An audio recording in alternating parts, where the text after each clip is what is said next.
Halo penggemar GProfis, pada video kali ini saya akan menjelaskan mengenai resultan vektor metode analitis. Saya akan memberikan penjelasan secara detail ya.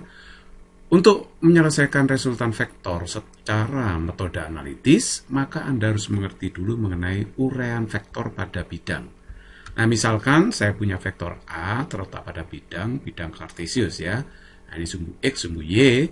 Nah, vektor A ini bisa kita uraikan ke arah sumbu X maupun ke arah sumbu Y. Nah, kalau misalkan sudut yang dibentuk vektor A terhadap sumbu X adalah alfa, maka ini bisa kita uraikan. Caranya dibikin ini ya, semacam persegi panjang. Vektor yang diuraikan itu akan terletak pada diagonalnya. Nah, ini kita uraikan ke arah X, komponennya namanya AX, yang ke arah Y saya namakan AY. Nah, nanti kalau mencari AX-nya, karena ini di samping sudut, maka pakai cos ya. AX itu A cos alfa, sedangkan AY-nya itu A sin alfa. Nah, ingat ya, matematika, sin itu depan dibagi miring, cos itu samping bagi miring. Sin demi cos sami. Makanya kalau di samping sudut pakai cos, depan sudut pakai sin. Nah, kenapa AY itu pakai sin? Lihat, kalau ini sudutnya alfa, ini juga alfa, sama kan? Jadi AY itu di depan sudut, makanya pakai sin, gitu ya. Nah, sedangkan AX di samping sudut pakai cos. Jadi lihatlah di sini, baik vektor komponen AX maupun AY itu positif, sama-sama positif. Jadi kalau vektor arahnya ke sumbu X positif atau ke kanan, positif. Kalau arahnya ke atas atau ke sumbu Y positif, ya positif. Jadi AX maupun AY bernilai positif. Nah, misalnya saya punya vektor P. Ini terletak pada kuadran yang kedua ya. Kalau ini kuadran yang pertama. Nah, ini kuadran yang kedua, ketiga, keempat gitu kan ya. Ini juga bisa diuraikan ke arah sumbu X maupun ke arah sumbu Y menjadi komponennya. Jadi beta itu sudut yang dibentuk vektor P terhadap arah sumbu X. Nah, coba lihat kalau saya uraikan ini akan menjadi BX. Nah, ini sudutnya beta juga, ini beta. Maka uraian yang ke arah sumbu Y saya namakan BY. Nah, kita lihat yang di samping sudut itu adalah BX, sedangkan B itu di depan sudut. Yang di depan pakai sin, yang di samping sudut pakai cos. Nah, BX-nya itu B cos beta, tetapi karena ini arahnya ke kiri, makanya dikasih tanda min ya. Nah, sedangkan BY-nya itu arahnya ke atas positif, B sin beta karena di depan sudut. Oke, sekarang saya punya vektor C di kuadran yang ketiga, membentuk sudut delta terhadap sumbu X. Ya. Nah, ini kita bisa uraikan menjadi komponennya itu CX dengan CY. Nah, CX itu di samping sudut, CY itu di depan sudut. Karena ini juga delta ya. Oke, oleh sebab itu CX-nya itu sama dengan C cos delta. Karena ini mengarah ke kiri, maka harus diberi tanda min. CY ini sebenarnya kan C sin delta ya. Tapi karena arahnya ke bawah, maka dikasih tanda min. Jadi min C sin delta. Oke, saya punya vektor D terletak pada kuadran 4 membentuk sudut V terhadap sumbu X. Kita bisa uraikan seperti ini. Nah, ini juga V ya, sama. Jadi DX sama D. Nah, ini uraiannya. Ya, atau komponen dari D itu adalah DXD. Nah, sekarang perhatikan di sini. Yang di samping sudut itu kan ini DX. Ini samping sudut. Kalau DY di depan sudut. Ini V, ini juga V ya, sama. Jadi yang di samping sudut pakai cos. D cos V, sedangkan DY pasti min D sin V. Kenapa kok min? Karena ini mengarah ke sumbu Y negatif atau ke bawah ya. Jadi tanda plus minus itu harus diperhatikan. Oke, nah sekarang bagaimana kalau ada vektor sejajar sumbu X? Kalau sudah sejajar sumbu X tidak bisa kita uraikan ya.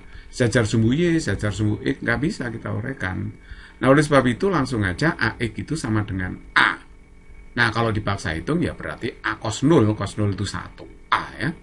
Nah, sedangkan AY-nya itu kan sebenarnya A sin 0, sudut yang dibentuk 0. Sin 0 itu 0, makanya AY-nya 0. Jadi kalau sejajar sumbu X, komponen ke Y-nya tidak ada, 0. Jadi hanya punya X sebesar nilai vektor itu sendiri, sama dengan A. Tapi kalau sejajar sumbu Y, misalnya arahnya ke atas seperti ini, BX-nya 0. Karena ini tidak ada komponen ke arah X karena sejajar sumbu Y. Nah, sedangkan B-nya ya B itu sendiri positif ya, karena arahnya ke atas. Oke, terus kemudian bagaimana kalau C ke kiri sejajar sumbu X seperti ini? Ini juga tidak bisa kita uraikan, jadi nanti CX-nya sama dengan min C itu sendiri. Min itu karena arahnya ke kiri, sedangkan C-nya 0 karena dia sejajar sumbu X tidak mempunyai komponen ke arah Y. Nah, sedangkan D, misalkan letaknya di sini vektor D, maka ini juga tidak bisa diuraikan, dx-nya 0 karena dia sejajar sumbu Y, nggak punya komponen ke X, dy-nya min D karena arahnya ke bawah. Oke, jadi kalau saya punya vektor A terletak pada bidang bentuk sudut alfa terhadap sumbu X, ini bisa kita uraikan ke arah AX maupun AY. Begitu juga kalau saya punya vektor B, bisa kita uraikan ke arah sumbu X menjadi BX, BY. Saya punya vektor C, saya bisa uraikan ke arah sumbu X, CX, ke arah sumbu Y, CY, dan seterusnya begitu ya.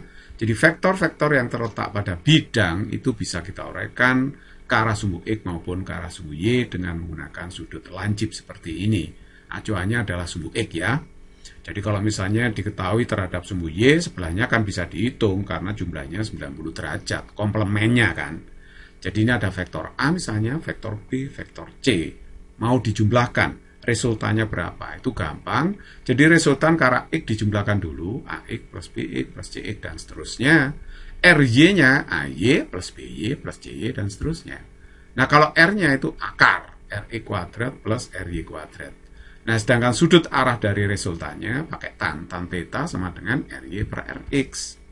Nah theta itu sudut arah resultan vektor terhadap arah sumbu X positif gitu ya. Oke, nah sekarang supaya lebih jelas saya kasih contoh soal ya. Misalkan saya punya 3 vektor seperti ini terletak pada bidang. Nah nilainya sudah ada, A-nya 4 akar 2 satuan, B-nya 10, C-nya 5. Hitunglah resultan vektor dan arahnya. Nah ini tanya resultan vektor ya, dan arahnya. Ini sudutnya sudah diketahui terhadap sumbu X semua ya. Jadi seandainya yang diketahui itu terhadap sumbu Y, tetap aja terhadap sumbu X bisa dihitung. Oke, nah kita uraikan dulu vektor A ini ke arah sumbu X namanya AX, yang ke arah Y, AY. Nah, AX-nya itu A cos 45 kan, karena samping sudut pakai cos. Nah, A-nya 4 akar 2, cos 45 setengah akar 2. Ini kalau saya kalikan berarti 2 dikalikan dengan 2, berarti 4 ya. Kalau AY-nya berarti A sin 45. Nah, karena ini cos 45 dengan sin 45 sama, ya hasilnya sama, 4. Lihatlah AX itu arahnya ke kanan positif, AY arahnya ke atas positif ya. Nah oke, terus kemudian kita uraikan B ke arah sumbu X maupun ke arah sumbu Y ya. Saya uraikan seperti ini ada BX, ada BY. Nah BX-nya berapa? Oh saya uraikan dulu C-nya ya, menjadi CX sama CY. Sekalian saya uraikan semua. Nanti BX-nya itu adalah min B cos 37. Nah ini samping sudut ya. B cos 37, tapi arahnya ke kiri, makanya dikasih min. Min B cos 37, B-nya 10 ya, saya masukkan, cos 37 itu 0,8. Jadi hasilnya min 8. Kalau B-nya B sin 37, karena arahnya ke atas positif, 10 kali sin 37 0,6, jadi 6 ya. Nah oke, terus kemudian kalau CX-nya, nah CX-nya itu arahnya ke kiri, makanya negatif. C cos 53 ini sudutnya. Jadi C-nya adalah 5, cos 53 itu 0,6, jadi hasilnya 3. Tapi karena ke kiri, minus ya, minus 3. Terus kemudian C-nya, ini arahnya ke bawah, jadi minus juga. C sin 53 minus ya. Jadi C-nya 5, sin 53 0,8. Jadi hasilnya min 4. Nah, sekarang kita tinggal mencari resultannya saja. Ke arah sumbu X itu adalah semua komponen ke arah sumbu X dijumlahkan. AX plus BX plus CX. Jadi ini AX-nya sudah diketahui 4, BX-nya tadi min 8, sedangkan CX-nya adalah min 3. Jadi hasilnya ini adalah min 7. Nah, kemudian resultan vektor ke arah sumbu Y adalah AY plus BY plus CY. AY-nya 4, B-nya 6, C-nya itu min 4. Jadi ini kalau dijumlahkan hasilnya adalah 6. Nah, sekarang perhatikan baik-baik, saya bisa mencari resultannya, yaitu akar RX kuadrat plus RY kuadrat. Jadi kalau begitu ini Rx-nya min 7 kuadrat, Anda tidak harus memasukkan min-nya karena min di kuadrat itu hasilnya kan positif ya. Jadi kalau begitu 7 kuadrat gitu juga boleh. Min 7 kuadrat plus Ry-nya 6 kuadrat. Jadi kalau begitu ini hasilnya adalah akar 85. Nah ini kan 49 ditambah dengan 36. Jadi hasilnya adalah akar 85. Itulah resultan yang ditanyakan. Nah, sedangkan arah resultannya kita bisa mencari pakai ini ya, tan theta sama dengan RY per RX. RY-nya kan sudah diketahui tadi yaitu 6 ya, sedangkan RX-nya min 7. Jadi hasilnya min 6 per 7. Nah, ini kalau dihitung dengan kalkulator karena bukan sudut istimewa, hasilnya adalah minus 40,6 derajat. Nah, resultan kalau kita gambar, resultan itu terletak di kuadran yang kedua di sini ya. Jadi karena Rx-nya itu negatif, sedangkan Ry-nya itu positif. Jadi terletak di kuadran yang kedua. Dengan membentuk sudut minus 40,6 derajat. Ya, ini kenapa minus? Karena saya mengukurnya memutar searah putaran jarum jam ke sana ya, minus. Tapi kalau melawan putaran jarum jam ke sini ya sudutnya 40,6 derajat.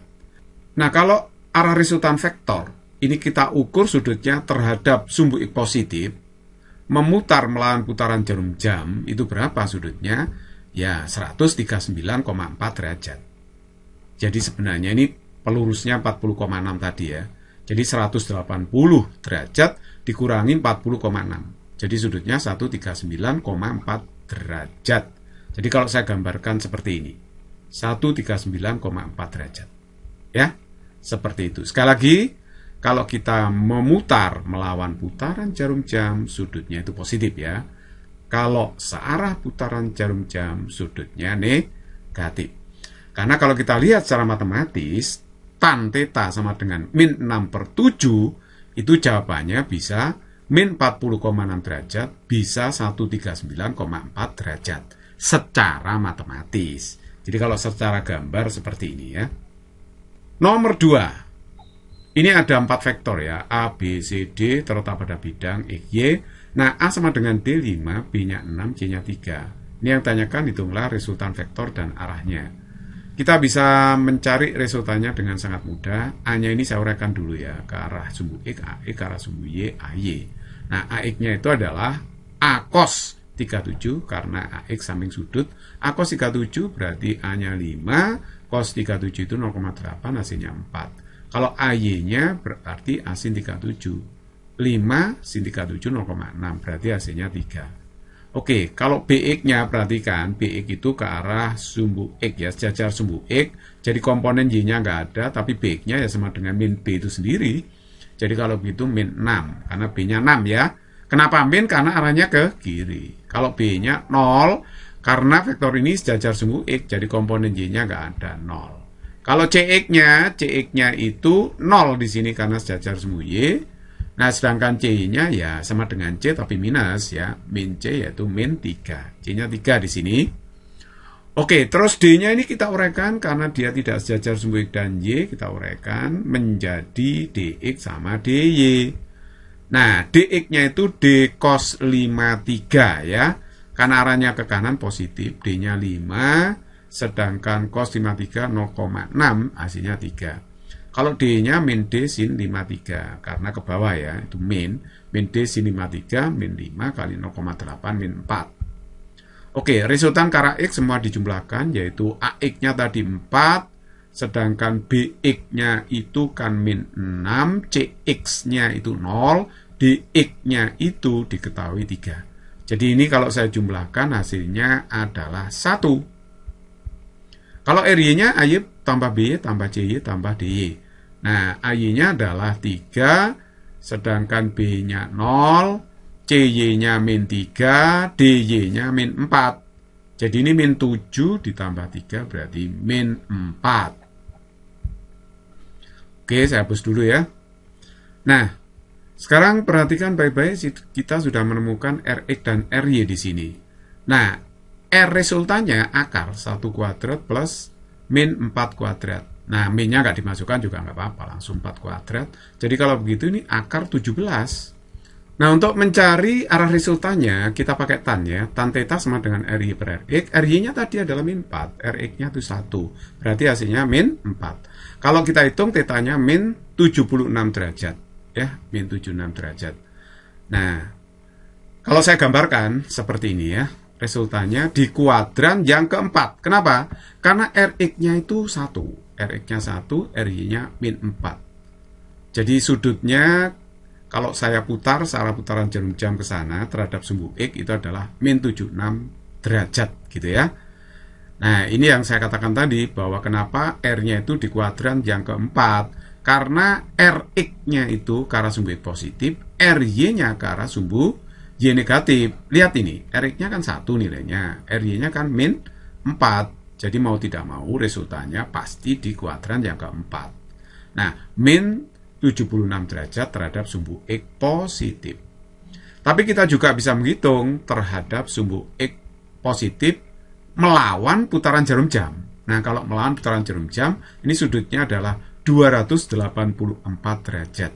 Iya kan, kalau 284 ditambah 76 ya 360. Jadi ini kalau memutar ke sana, seret ke sana, sudutnya 76 derajat. Kalau melawan putaran jarum jam, kalau salah putaran jarum jam ya negatif, min 76 derajat. Ya, jadi kalau begitu secara matematis, tan theta menghasilkan min 4, itu sudutnya bisa 284 derajat, bisa juga min 76 derajat.